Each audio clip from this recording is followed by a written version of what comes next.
Hello, Emerald is back. Welcome back to the channel. When the TT look on, to one TT look down. TT right on 11 nakalpa TT. Kachung vel ting vel video kon siam kat oh. So wang zan tokin ka phur tu ta. Ka GoPro battery la chu lockdown mm ang halakan in charge cha pa cha ting vel chan pho chop din video kon siam kan TT la zor zor ang ama saberin sa photo to song chung alam tho ko saya ta sai do masak ba chu vo ina tang hiam 1080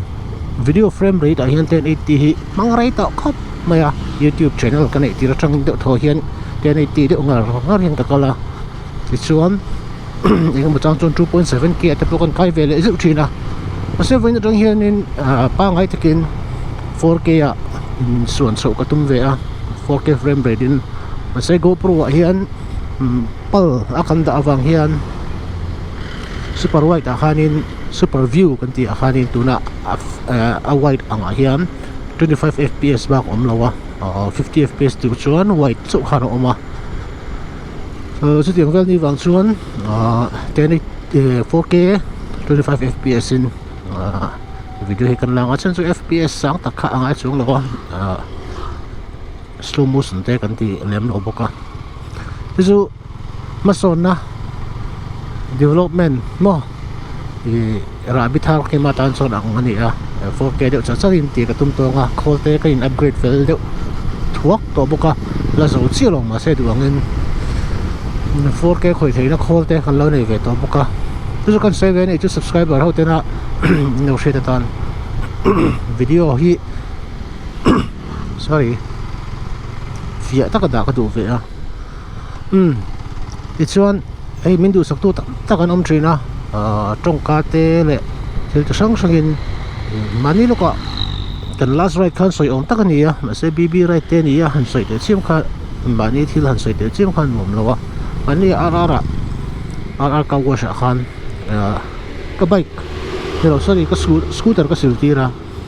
chuan lo silti ve pakhat a ming po ka zot ta lo CB200X anaya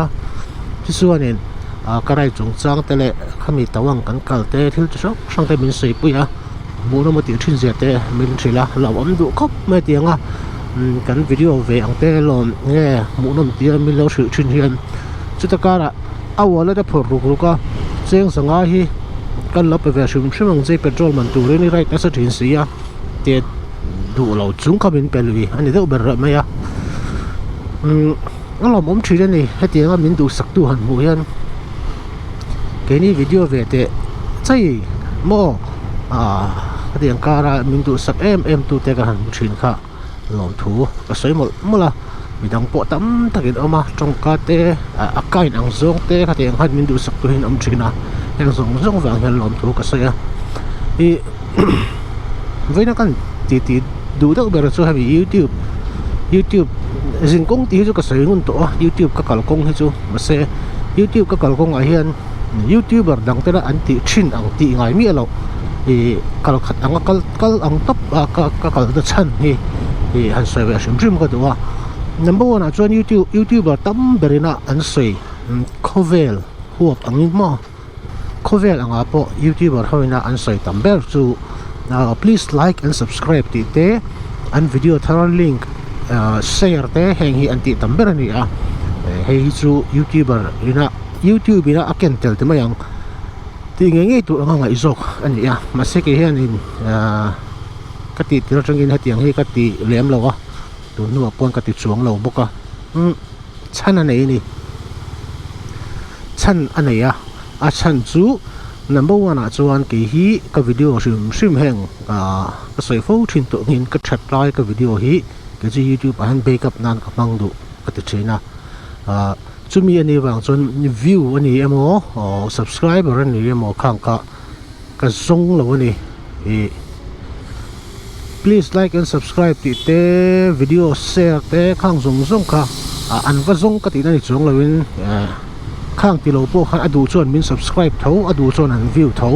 khang kan ti wang khan kan view apun pha chong lawang adu chon min enanga du chon min en lawang ti ngai dan lian tak hi kan ya chimi awanga he tong kami mangai mi alo le ka video sim po a link po hi khoya ma share ngai lo kan ya chu a chan ani ya ka soi photo ang khan ki chu youtube ka nge ka na ani lo wa ki time pass ba ati mo weekend ate kan right trina khang kan right trin na te mun sang kan trin te na ki nuwa tu le fa te kan la ne ve ni chuan chung ho te mu tura kan that lai huna kan video kan su nu da thata kha ka thu pui ber ani wangin tiangin view le subscriber ti ve hi ka kher lem lo wa chumi wanga heng tiang chi zong pui ti ngai lo kan ni a mak ve deu chu a kan ru ka tina ni chon min ngai da ula mi zo hetia youtube te ka han ti ve ta ka han mak ka ti ve deu chu ka hriat chian chu mi zo hi mi ta na thil kan ti hian pe sei let kan nei na sal tuk nin ka sia hei politics thila po ni thawanga kan vote chuan chumi chu angai kan vote chuan chumi chu mo be sei let chomang khong kan ti don mi ka tian chi kha tam te youtube a ringot po ke ni post video te khan save te khan te ka subscriber kan ne chumi khami chu kan ne chumi lot isak thengem ti ang chi hei min subscribe awanga be sei let nei youtube a min subscribe min entry awanga be sei let nei mo in ni vek ka ti chung lawa tam tak kan ni a heti hi mi zo han kan tam tu khi a boi thak ka te a thil mi han tir mai tumte thil mi han ti tir mai tumte subscribe awanga enge ka ti nga han ti kan soi bol nge ka cha pauna mi ngai lo ula we kat ba hi please like and subscribe please follow on Instagram blah blah blah hi ka ti ngai lo shima china ka sayang khan aduin min follow nga aduin min subscribe nga aduin min view nga aduin min blog nga aduin min end lo nga ka ki chu ka care san lo ose basically kan nei tat thina ti vakira please like follow subscribe blah blah ti vak thin tai la chu basically nei ma se a om ka tia asan chu kan som mi wa ke ma ni video like ka subscribe tu tin khang ka in veng ve ni chu ve bakina mo be sei let nei hian kan soi du taka chu mi zo te hi be sei let nei a thil ti hi kan chiu tu ka hi itilawang o kini po mi tam tak video mo youtube ate po IG ate po mi tam tak kan follow mi tam tak kan view mi tam tak video ate po kan comment kasi an mani ya be sei let kan va nei khalo kan duwa kan va ena ni maya kan duwa kan va follow ni maya mi lo follow back ve ti char ang chi te chumi lo ti char ti kher ang chi te hey big dogs te po mi ho sa ton to ne kan follow kan muram kan ti em eng ma kan va zu eng ma kan be sei le chong lo ka tiang chi khan nge ka sai thiam lo ka thang kan thiam nei na dai lo ka tiang chi khan ni ang u en ta pang u muram kan ti zon chu kan en ta panga thang kan ti zon chu kan en lo nga ka screen ma ni thu ni ya ka tai kha kangai poi mo em kan sai duwa mi tam tak hianin tia mi thil kan vati sak engam ho te kan vati sak hian be sei let kan le thina chuan khang chi be sei let nei tu te hi chu ru hi ha du thina chuan in ka tiang kha itilo sam ngu ti ta kha hatia wal bank kong kan tlan la hian kan sai va shim mi tlai hi em ring maya wal bank ko kan tlan bol lo pai vel kan enang ka tin thei ngil dai tai kong phei hi bol lo pai na huna khaya bol lo pai na huna chang so to man in an pai ringot mai ni kong si la hian lei vung len laman pai mo ha thak lut tuk ringot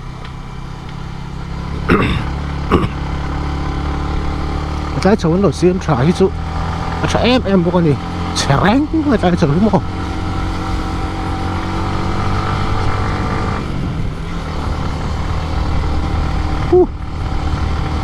bay khẩn đấy chứ để làm áo thân nôm chun được mà lại cái enjoy bay khẩn đấy chứ không hey right hi kan video siam perania contention hi kan cái chuan cái zong lem lo kan number 1 a chuan right le hemi motor vlogging hi ani mai a thil ran pa te chiam hi cái zong ran lo a cái morem sang ami chuan video ka film thawa han vlog zeu chang te han film chang te kan ma se ka main cái YouTube channel na atum bera chu motor vlogging hi ani a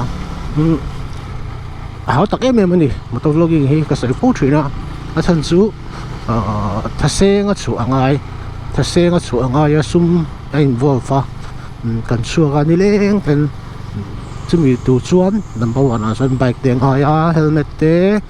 tha te GoPro te la sul chak sang mamo kan nga a tin khang kan video tha kan edit na tur khang khol tha dak kan mamo boka internet tha dak kan mamo boka chu tianga enge content hau tak chu ni a in chunga huna thua tingot ang chi kha the na chu mi kong a chuan copyright chung chang ko sei le lo du ma na khan ka sei to a hey kan na thone hi hemi communication ti mai ang chiang lampang ani wang hianin live telecast te thil cha sang hi kan nei ve thina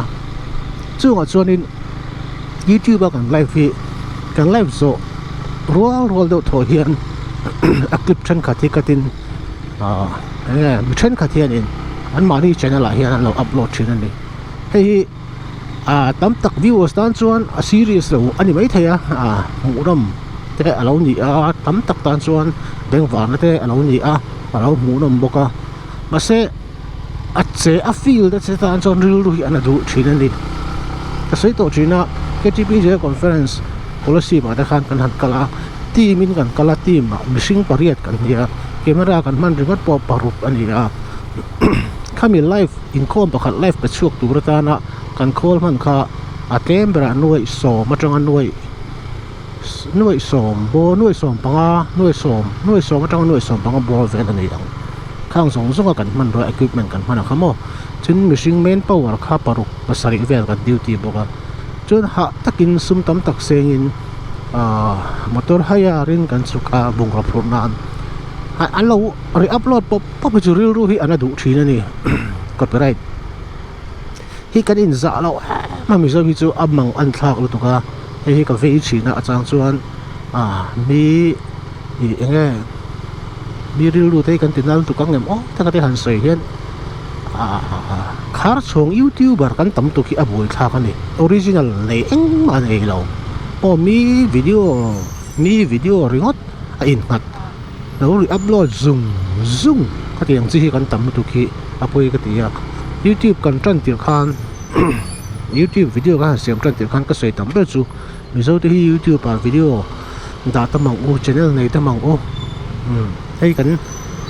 mi da khovel ina min share da tur ni tiang zong pon voi tam tak ka sei thina video ka han siam tran tir ka chon YouTube an mi zo video hi ala ke me mani ve a ti mai yang eng kan la rei lo view da chung tan chho de yang tai shot ka ta ma no view tai chho yo ha ha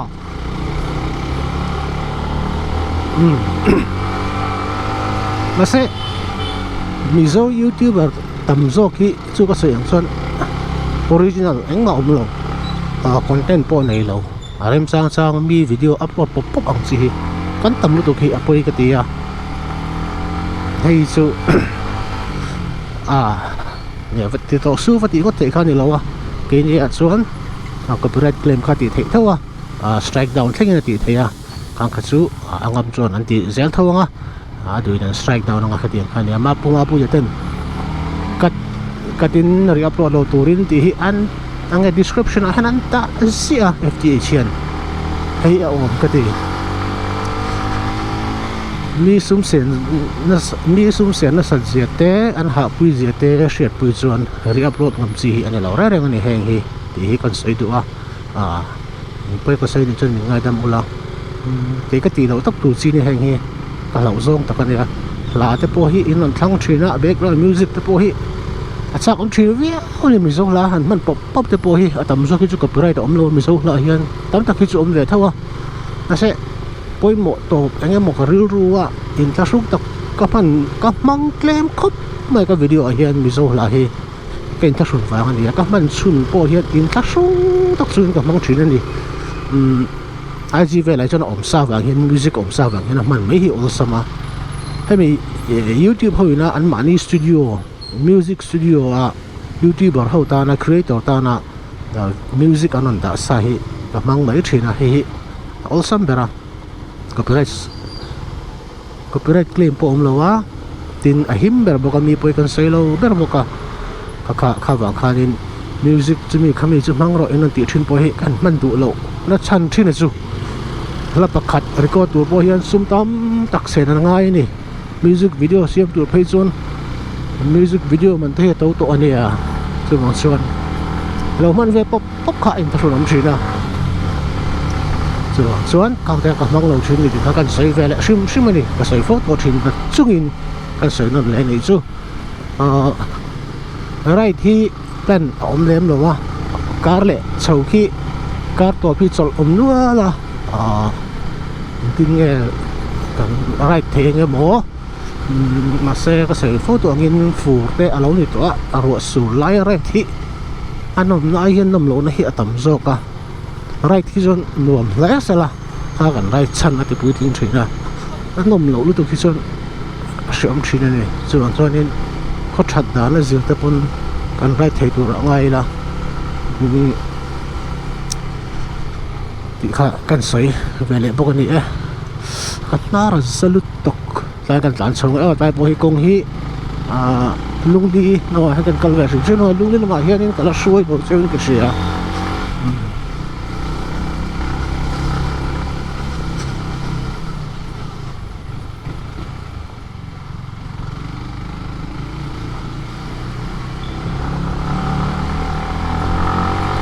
tu lai chu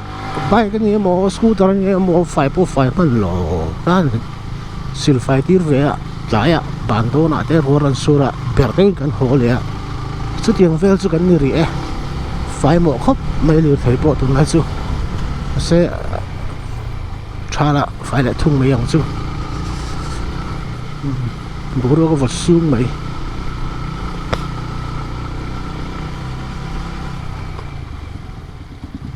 hey Yamaha hiền in liều thấy trước thar tụi hi anh này nó có gì nên soi à là cái này video còn là xem bằng upcoming Yamaha bike thì về là nghiên mò mà sẽ chú chuộc này đó thì khác là ôn xuống là có anh riêng thủ khai này mấy anh riêng thủ anh bike model sang sang hậu khác các bị chuan là cái nào video còn là xem bằng cá lệ về là các bị chuan cá lệ bao nhiêu viên cái rem trang hôm nay đàn rem trang đàn anh upcoming Yamaha bike mò hay Diwali ma deuh nghe Diwali nu deuh hian atlang pin hami bor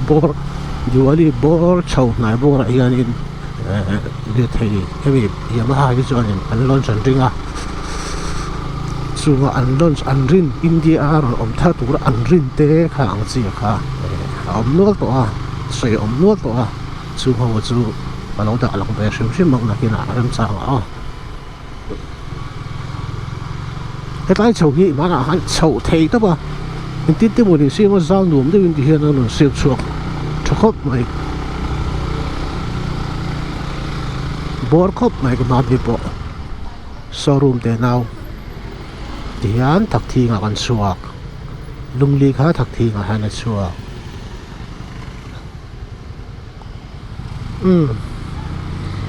bây giờ trong 4K video anh chân ta 4K char sari kan kal to nga nge kan ngai dan te comment section a kan du le kan soi nga 4K ngai kherlo ti kan ompon kan soi the thawa FPS niam de utha ka she chon du le 2.7K po kan son thlang ai thei ana she lo ma se ke hi chu om to sim simang pathian za la kan dama ro khol te om ani lo chuan ha song kha ni phot sela voin kan ti vel chu ni dang a hetiang hian rem chan le kan mut azrin kan la ti zo don nia David an ko chau la lo dam chau la ai mu lại thôi don nia bye